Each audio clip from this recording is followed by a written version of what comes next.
Well, what happens when a president and a pontiff meet after they have sparred via the media? Well, today we found out. U.S. President Donald Trump visited Pope Francis in the Vatican. Now, according to the press release from the Holy See, the two men got along just swell, spending half an hour together in a closed-door meeting. Now, what was said in that meeting will, we understand, remain forever between the two men and the Holy Father. But we were allowed to follow this first encounter, and here are some of the images to prove it. Now, there were no opportunities for interviews today, so we're going to just kind of walk you through the pictures today. And here you see Mr. Trump, even the U.S. president, having to wait for Pope Francis. And once the Pope was ready, Mr. Trump was allowed to walk in. Now, the door is shut. There the two men meet. This was the photo op that was provided.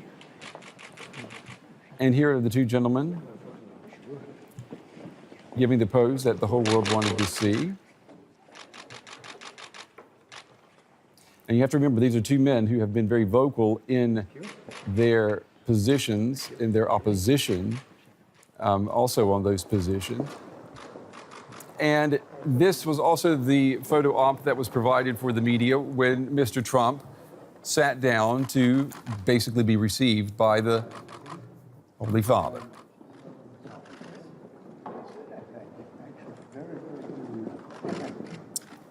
We understand, too, that Mr. Trump said when he was getting ready to leave the Vatican that he would not forget what the Pope had said to him.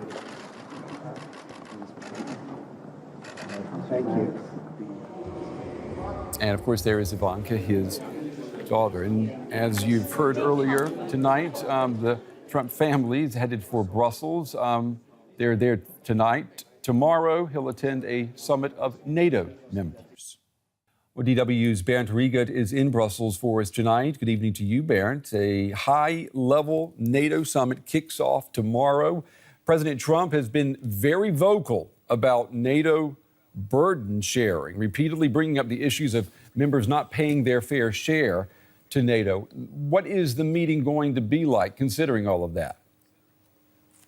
For the public eye, this very short summit, only 3 hours, is designed to be a display of harmony and unity across the Atlantic. But behind closed doors, Donald Trump, the new president, might ask for more money, as he always does when he meets allies. And the allies will patiently explain him again and again that they are already on track to meet the spending goals NATO has set for its members. So there is no there are no dues or debt that is to be repaid, because NATO does not work in that way. NATO has no common budget. There are no fees you have to pay. So, and NATO allies will hope that Donald Trump might understand this after the hours in Brussels. And reports emerging today that NATO will formally join the anti-ISIS coalition. I mean, what are the tasks for NATO within that coalition? Do we know?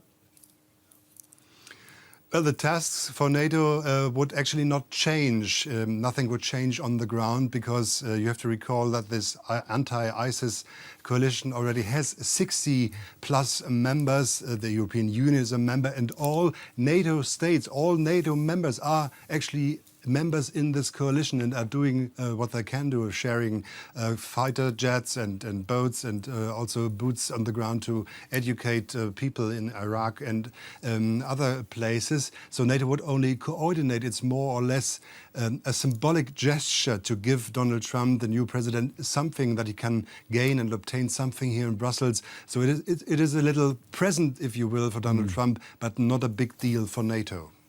All right, our very own Brent on the story for us tonight in Brussels. Brent, thank you very much.